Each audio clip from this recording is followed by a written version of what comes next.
Hello students, let us start our second lecture of mathematical logic. Before going to start second lecture, the students जिन्होंने मेरा first lecture नहीं देखा है उनके लिए मैंने डिस्क्रिप्शन बॉक्स में लिंक शेयर किया है, तो पहले मेरा फर्स्ट लेक्चर आपको देखना है, उसके बाद ये सेकेंड लेक्चर अटेंड करना, ठीक है। तो स्टूडेंट्स फर्स्ट लेक्चर में हमने देखा व्हाट इज़ स्टेटमेंट। तो स्टेटमेंट क्या होता है? A sentence which is either true और false is called a statement. Okay, अब हम देखते हैं truth value of a statement. तो हमें पता है statement either statement is true और फॉल्स, ठीक है। तो अगर स्टेटमेंट ट्रू है तो इसकी ट्रूथ वैल्यू हम कैपिटल लेटर टी और कैपिटल लेटर्स TRUE ऐसे डिनोट करेंगे।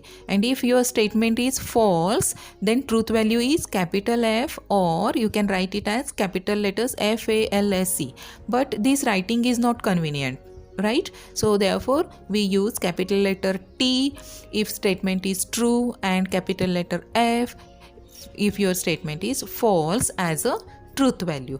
अब हम स्टूडेंट्स देखते हैं कि इस स्टेटमेंट टॉपिक पे क्वेश्चंस कैसे आते हैं। तो see this is your question, which of the following sentences are statements in logic, write down the truth values of the statements. तो इसमें आपको क्या करना है, sentences are given to you, so you have to check whether it is a statement और not, and if it is a statement then just write down its truth value, that is either T और F। Okay, तो देखो हमारा first example है 6 × 4 = 25। तो 6 × 4 = 25 ये क्या है? फॉल्स है। सो इसका आंसर कैसे लिखना है? देखो, it is a statement which is false and it's false है, इसलिए इसका ट्रूथ वैल्यू क्या आएगा? F। तो आपको जस्ट ये लाइन ऐसे लिखना है, आपका स्टेटमेंट है। तो चलो अब नेक्स्ट सम देखते हैं। So next is sin 2θ = 2 sin θ cos θ. So students, you know this is a trigonometric formula. Okay, so I like to tell you one important thing, listen carefully.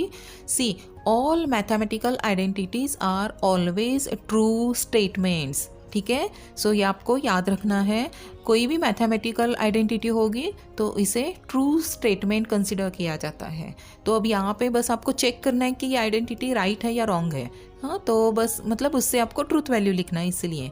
तो अब यहाँ पे अगर आप ये देखोगे तो ये करेक्ट है, ठीक है, मतलब ये ट्रू है, and therefore it is a statement and it's truth value is T। ठीक है, आपको कैपिटल लेटर ही यूज़ करना है as a T and F। Okay, ठीक है। नेक्स्ट सेंटेंस है व्हाट आर यू डूइंग। तो अब इसमें ये कौन से टाइप का सेंटेंस है? करेक्ट, इंटरोगेटिव सेंटेंस, ठीक है। As it is an interrogative sentence it is not a statement. Okay, अब ये स्टेटमेंट नहीं है इसलिए इसकी ट्रूथ वैल्यू हम नहीं लिख सकते हैं।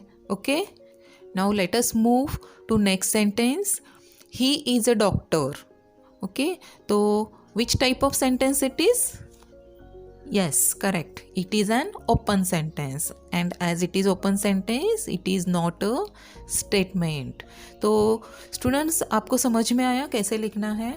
अगर ये statement है तो statement है और उसकी ट्रूथ वैल्यू आपको लिखना है। अगर स्टेटमेंट नहीं है तो ये कौन से टाइप का सेंटेंस है आपको मेंशन करना है जस्ट। हाँ, अब in this case it is an open sentence ऐसे हमने लिखा है, and hence it is not a statement. इसी टाइप में आपको इसके आंसर्स लिखना है, ठीक है। तो अगर आप साइंस स्टूडेंट हो तो आपको एक्सरसाइज 1.1 का क्वेश्चन नंबर 1 सॉल्व करना है, और अगर आप कॉमर्स स्टूडेंट हो तो आपको पूरा एक्सरसाइज 1.1 सॉल्व करना है जिसमें इस टाइप के क्वेश्चंस दिए हैं। ओके, तो solve this exercise and enjoy your day. Okay students, तो नेक्स्ट लेक्चर में हम नेक्स्ट टॉपिक कंटिन्यू करेंगे। बाय।